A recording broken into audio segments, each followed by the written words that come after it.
विद्युत short circuit जोगु जलीगला दुकान घर सहित लक्षाधिक टंकार आसबाबपत्र। सूचना अनुसार जाजपुर जिला रसलपुर ब्लॉक अंतर्गत गंधेड़ पंचायत ब्राह्मणी नरसिंह ग्रामर जयराम साहू दुकान घरटी विद्युत सर्ट सर्किट जोगु संपूर्ण जली जाइछि। रातिरे दुकान बंद करी घर को गले मात्र सकाळु सबकिछि छारकार हो गला।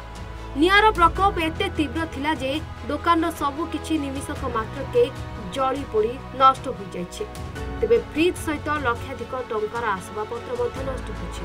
परे ग्रामवासी मानक सहायता रे निया को आयत्त करा जायतला। मात्र खबर पाई कुआखिया अग्निशम विभाग पहुंचला बेलकु संपूर्ण दुकान घरटी जली जायतला। तेबे युवक जनक रोजगार कहिले से दुकान घरटी ताहारी उपरे निर्भर करी चारि प्राणी कुटुंबक पेट पोषुथिबा बेले सेतक भी नियारे पड़ीगला। आखिरे लुह नहीं सरकार को सहायता पाई निवेदन करिसेंते युवक जनक। कल दुकान राति 10टार बंद करी घर गली हठात 11टा साढ़े 11टार शुणिली जे दुकान में निया लगी जाइए। आसिक देखला दुकान अवस्था ना 2टा फ्रिज मोर जली जाइए। दुकान में 3.5 लाख 4 लाख टकर सौदा पत्र सब जलिकी पाउंस हो जाइए। होली पे मु 30,000 खंड थंडा आनिकी पुरई थी से थंडा सब ब्लास्टिंग हो जाइए। आरआई भी सकाल आज आसते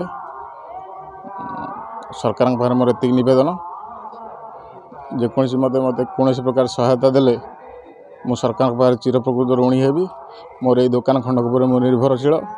मोर आउ कौन रोजगार संस्था ना दुनिया कर्ज दाम करी मु दुकान खंडे करी। सरकार को मोर एतिक निवेदन मत जेकोसी मत आर्थिक सहायता साहाय्य कले मु पुणी मूलर दुकान खंडक आरंभ करी ना मो छुआ पिला सब संसार रे भासी जीवे। से काली राति 10टा बेले दुकान बंद करके जीवा समय किछि समय पर आम जान पालु जे दुकान रू किछि निया उठुची।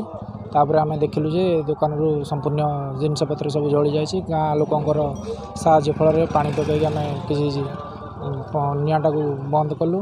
पर दमकल बाहिनी को आम सूचना देइथिलु जहाँ किसी बहुत डेरी पर दमकल बाहिनी आसला।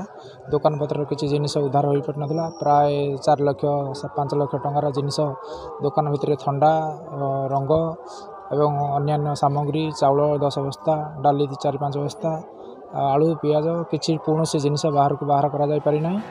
धर्मशाला विश्वनाथ स्वाई रिपोर्ट सूचना टीवी।